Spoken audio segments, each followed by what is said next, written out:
Exploring Auroville's capacity to flourish was a research project undertaken in 2021 by two Aurovillians, Helen and Manjula, in collaboration with AVI USA and Sayers Research Platform.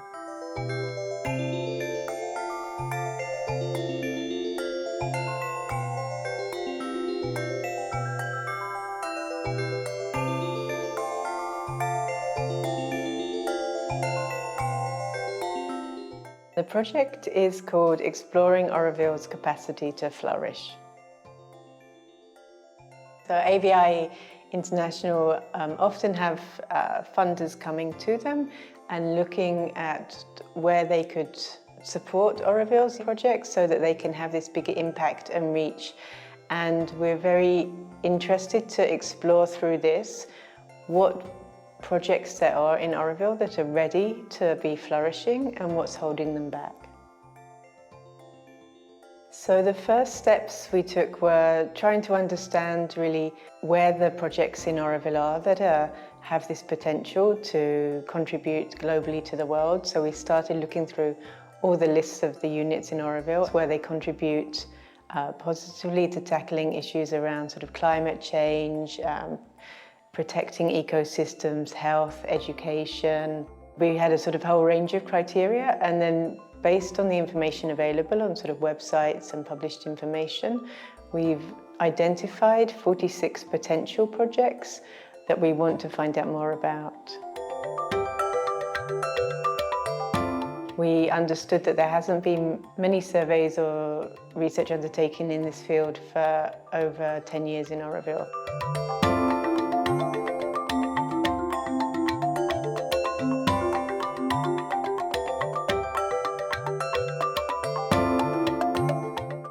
The second phase of the project is the interview process, where we identified nearly 45 units and we interviewed them. The questions were focused on a few aspects, such as background information, when they started, what was the main purpose. Then other aspect focused on operations and management. Few questions on financial aspect, where do they get their funding from, capacity building, their team, how do they recruit, what kind of training do they offer to new people, what skills are still lacking, what kind of collaborations work, what are the barriers in that.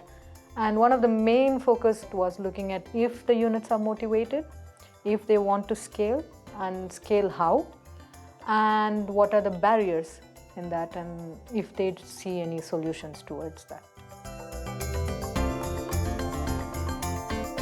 Apart from these units, we also made sure to interview with 9 other units which did not clearly have social and environmental goals as their primary aim. This was done to make sure that the issues that were identified were consistent with other units in Auroville as well.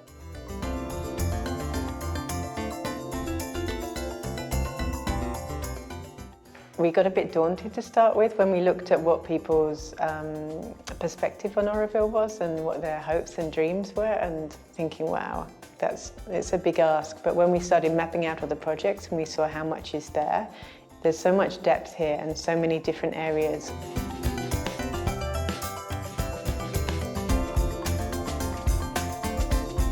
Auroville being such a small town, it's amazing to see the kind of diverse work that it's doing and the amount of work and the reach it already has. You realize, my God, there are units that are actually adding GDP growth India level.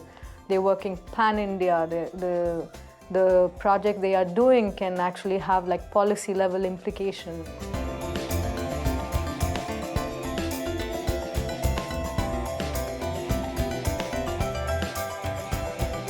And so we wanted to showcase some of those more widely, to show, okay, there's people here with ideas that could really flourish.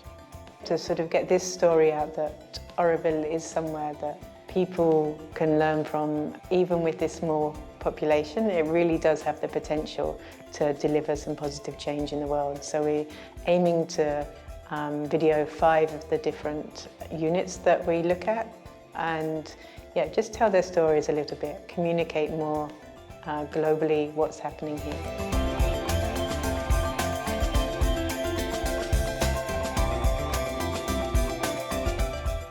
They were mainly chosen on the criteria of showing a diversity in the work. At the same time, one unit was relatively at a mature stage and expanding. Another is more coming from a startup stage to growth. So based on these, we chose 5 different projects. And planet.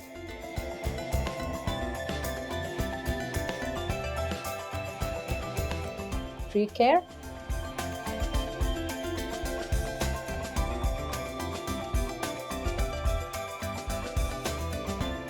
Probiotics.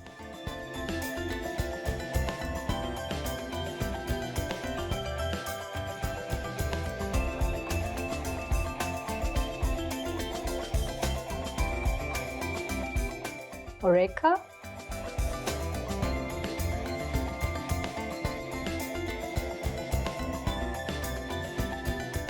And Ecofan.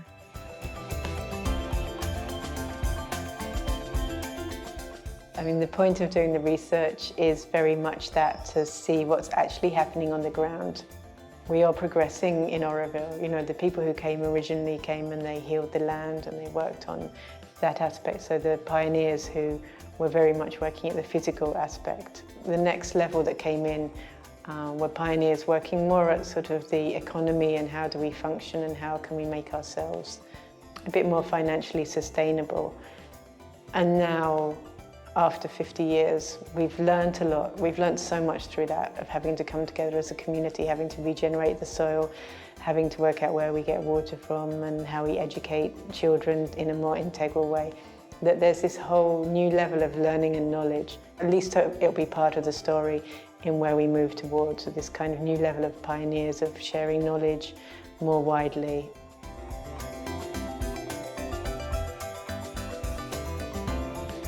I think there's a huge potential. A lot of the work, a lot of the projects are already informally and slowly, their reach is increasing and their impact is growing. 63% are already having like a reach like pan-India, and about almost 30-35% are already global reach. Around approximately 77% of the units we spoke to all wanted to scale up, especially to increase their impact. There were primarily about 4 or 5 of barriers that came up. There was minor ones as well, so we managed to record that as well. So of course, financial being one aspect. And another big barrier that was identified, which in my opinion is one of the main ones, is lack of skill and lack of skilled human resource in Auroville.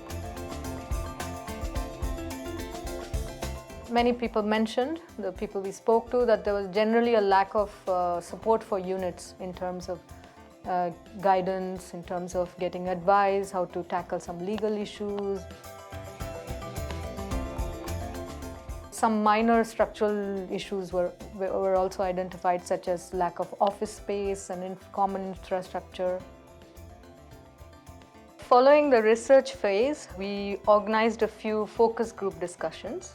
We tried to explore what is needed, what would work, what has been attempted in the past, why it worked, why it didn't work. We encountered some challenges to our original ideas and concepts around whether we could create a sort of revolving fund to support the growth of Auroville units to have this positive impact. But what we also saw alongside this was that there are still a number of possibilities and options that are really there that can help these projects to grow and to flourish, especially in the medium to long term. We saw that setting up this capacity building, training and shared services would be that first step. Then we also need a physical space where they can come together. Auroville is in a very interesting phase where it needs to sort of look at the next few years in terms of development. So a lot of potential directions and potential ideas that came out of these focus group discussions that need to be further explored. Something that really touched me was the value that a lot of the people were putting in the work that we've done so far. And they felt that if we could keep asking some of these questions, they felt there was real hope that there would be a breakthrough in creating some systems and finding some really sustainable ways to unlock the funding within Auroville so that the projects can flourish to their full potential and then have this capacity to create positive change globally.